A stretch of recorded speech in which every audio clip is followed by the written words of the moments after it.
ভারত পাক সংঘর্ষ পরিস্থিতিতে সেনাপ্রধানের ক্ষমতা বৃদ্ধি। এবার দেশের টেরিটোরিয়াল আর্মিকেও নির্দেশ দিতে পারবেন সেনাপ্রধান অনিল চৌহান। অর্থাৎ এবার ভারতীয় সেনাকে সাহায্য করবে টেরিটোরিয়াল আর্মি।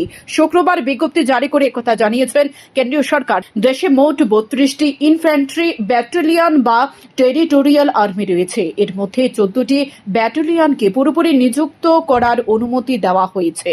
তাদের দক্ষিণ, পূর্ব, পশ্চিম, উত্তর, কেন্দ্র, দক্ষিণ পশ্চিম আন্দামান ও নিকোবর কমান্ডে নিয়োগ করা হবে। তবে সাধারণ এদের যুদ্ধে বা সীমান্তে পাঠানো হয় না। যদি না অভাবনীয় কোনো পরিস্থিতি তৈরি হয়, বদলে সেনা বাহিনীকে রসদ সরবরাহ, নাকা চেকিং, আইন শৃঙ্খলা রক্ষার মতো দায়িত্ব সামলাতে হয় তাদের। কারা এই টেরিটোরিয়াল আর্মি? ভারতের টেরিটোরিয়াল আর্মি হল স্বেচ্ছাসেবক, স্বেচ্ছা অবসর নেওয়া সেনা আধিকারিকদের একটি সহায়ক সামরিক সংস্থা, যা প্রয়োজনে ভারতীয় সেনাবাহিনীকে সহায়তা পরিষেবা প্রদান করে।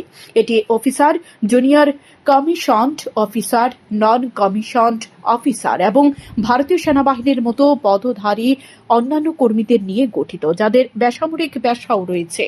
দেশের বহু সফল ক্রীড়াবিদদের সামরিক সম্মান দেওয়া হয়, যেমন কপিল দেব, সচিন তেন্ডুলকর, মহেন্দ্র সিং ধোনি, নীরজ চোপড়া, অভিনব বিন্দ্রা, রাজ্যবর্ধন সিং রাঠোরা এই সম্মান পেয়েছেন। অর্থাৎ তারাও টেরিটোরিয়াল আর্মির অংশ, ফলে প্রয়োজনে তাঁদেরও ডাকা হতে পারে।